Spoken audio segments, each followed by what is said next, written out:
thank you for having us. And thank you. And for talking with me, about your new solo album. It's called Absinthe, and it's a very difficult word for me to say, absinthe. You're saying it perfectly well. Yeah. Yeah, please don't laugh at me. No. I try my very best. So the first question, how would you describe the musical style or genre of your new CD? Well, it's instrumental music without lyrics. And it's what I wanted to do with this record is kind of go like French Impressionist art. I'm very influenced by that. So I'm trying to make music that's kind of like paintings, like a really like a Van Gogh or Cézanne painting. So I just wanted to make music that feels like it's paintings. That's why I called it Absinthe, which is a type of psychedelic drink that a lot of these painters used to use. So and absinthe means out of it. So it's kind of psychedelic. It's fun music. It's not jazz really. It's just quite dramatic music. I've got a bandoneon, like accordion on it, and you had the paintings in your mind? No, not really paintings, but I like the concept of using different color contrasts, and I think of that in harmonic contrasts. You know, like musical contrasts, where you have one person doing one thing which might clash with somebody else, and I like clashes, and so, but it's still fun, and there's a bit of humor in it. And there's joy in it, and there's some romance in it as well. Okay, but it's a kind of jazz. I would say it is. It is. Is it? I don't know. It's not for me to say. I mean, you know, I'm not really a big jazz fan, to be honest. But whenever music is instrumental and it doesn't have words, a lot of people might think it's kind of jazz, but jazz is more like John Coltrane and Miles Davis. I could never do that. I wish I could. This is sort of more with the label, the ECM label. It's much more kind of going more towards the avant-garde, artistic side of instrumental music, which has some jazz references, I suppose. Yeah. Yeah, and I think the companies are always, they need a name for something, I think, and so they. Maybe. Yeah, I suppose it will be labeled under jazz. Yeah, yeah.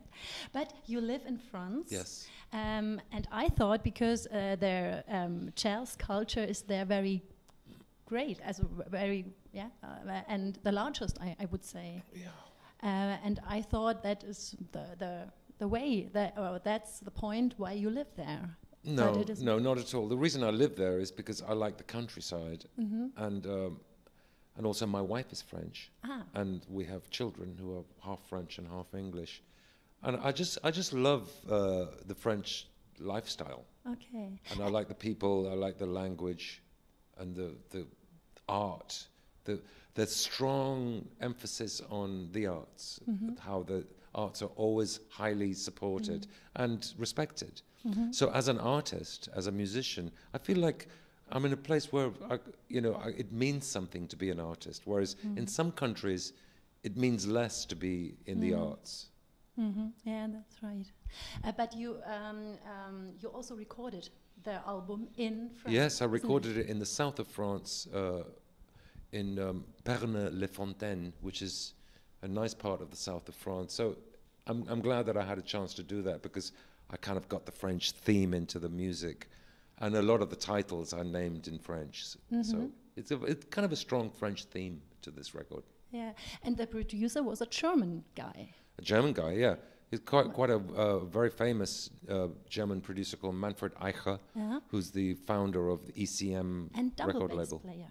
Yeah, he used to be a double bass player. Yeah. I think he was in the Berlin Philharmonic, so quite a serious player. So it's good to work with somebody with that kind of musical knowledge and vision. So, and he's a great producer. Great, yeah, sounds great. It's a pure instrumental album, you said, and you form a quintet with 4 fellow musicians. And sorry, one second. You're already working together with the drummer and also with the keyboarder. Yes. And also with the bass player. Yeah. But the new one was the bandoneon player. Yes. Why bandoneon? Well, I mean, I was in Argentina touring with Sting. I was doing some concerts, and I had a day off, and I was invited to listen to some young Argentine musicians around a table drinking and eating. And I really wanted to go and see what this was about. So I heard some very good musicians, and he was one of the musicians I heard. And as soon as I heard him play, I thought, wow, this just sounds amazing. I've got to have him on my next record. So I just thought, right now, I called him immediately and I said, would you participate in my next record? And he agreed. Yeah, great. But your roots are in Argentina. That's true as well. So there is a sort of a connection there. That sound that I remember from my childhood of the bandoneon. He doesn't really play in a tango style, which I think is interesting. It's more of a folk music style. It's not so tango driven. So yeah, I suppose it's a homage to my country of birth. Yeah. And the next question is the question of the questions, because how did the album title come about? Well, I was living in the south of France at the time. Actually, the album title was the first thing that happened on this record, which is quite a good thing, because very often you make music and then you have to find a title, which is difficult. It's much easier to write music once you have a title. Because I really wanted to celebrate the madness and the confusion around some of this courageous French art that was happening at the turn of the century. And not just the art, but the music, like French composers like Poulenc, Satie, Debussy, and Ravel, and with the poets. And it's just this strong emphasis on the arts. And absinthe was a common denominator with a lot of these people who used to drink this very strong alcohol to take them out there. And I don't drink it myself. Okay, I've never tried it. That would be the next question. Yeah, I mean, a lot of people ask me, it's like, why absinthe? But because I think it's kind of provocative. It's sort of, it provokes. Well, you asked me why absinthe, so that's the response that I like, because it's quite a powerful statement, and it begs the question, do I drink absinthe? Do I like to get messed up? Well, no, I don't, but I want to create music that can make you think like that. Yeah, and of course it has something forbidden or dangerous. Exactly. But can your album be addictive? Absolutely. Like absinthe? Yeah. Yes, yeah. That's the idea. Yeah, I thought. So I thought that, do you actually have some absinthe evenings with your bands to get in the mood for this album? But no, it was always in the mind. It's always in the mind. Yeah. You know, because I think you can create psychedelic or trippy experiences without the use of alcohol or drugs. And I think that's the challenge for a musician, is can you create that atmosphere completely focused? And I like that contrast. Yeah. Will you do some videos with the songs? We have. Yeah, they're going to be released soon. Okay, great. Yeah. One of them is very nice, and it's got 2 French ballet dancers, and the other one is just us playing together in the studio. So it's quite exciting. Oh, I'm looking forward to that. Yeah, great. But these the short intermezzi, like maybe any state in absinthe intoxications? Yes. Yeah? I like the way you're coming from. That's exactly what it is. Yeah. And I like to kind of provoke. It's almost like it's sort of flirting with the listener, and it's just little moments of ambiguous kind of hints of what's going to come, and then backing off and going strong and backing off. Yeah, I mean, I like looking at it as one piece. It's like a concept album. Yeah. And now, in the past, and at the moment also, you worked a lot with Sting, and also with Tina Turner, I read, and Rod Stewart. And for me, I was so surprised, Placido Domingo, because I'm a classical singer. Oh, really? Yeah. And so, why Placido Domingo? And did you classical music with him or Yeah, crossover? we did a piece. I did a classical album a few years ago with Decca, which was all classical pieces. It was a great opportunity, and I wanted a singer to sing one piece called from Misa Criolla. It's some Argentine church music, and he was my #1 choice. And I've met him a few times before in different situations, and I got my management to contact him, and he knew about me, so he was happy to do it. Great. Yeah. So it was, for me, it was the best. Yeah.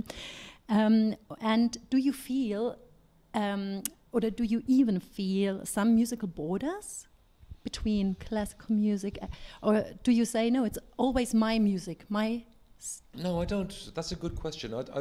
There's no borders in music at all for me. It can go from, I like everything from heavy metal to classical music.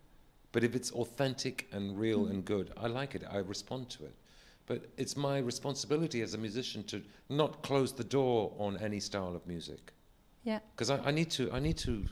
Who am I to say no? I don't like that. I want to listen to reggae and funk and jazz and techno. I like some techno music as well. Because if it's good quality, then it moves me. Yeah. And then if it's good quality, then it's all the same thing.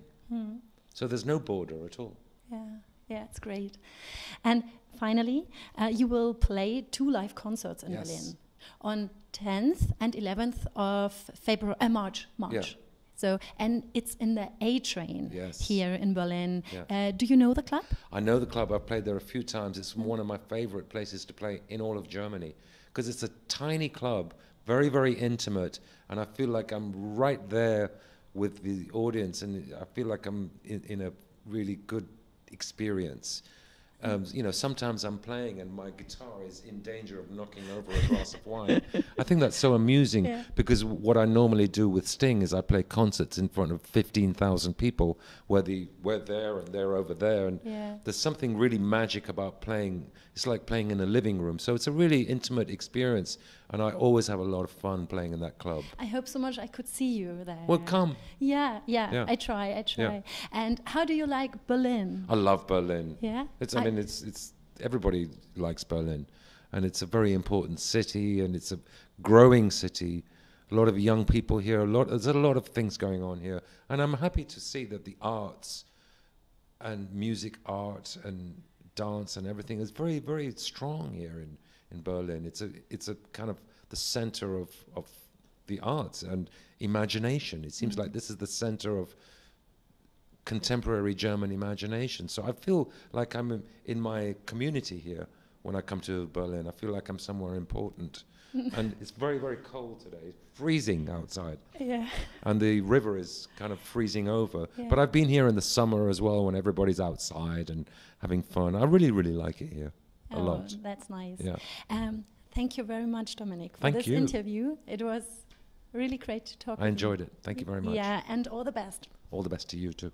Thanks. Cheers.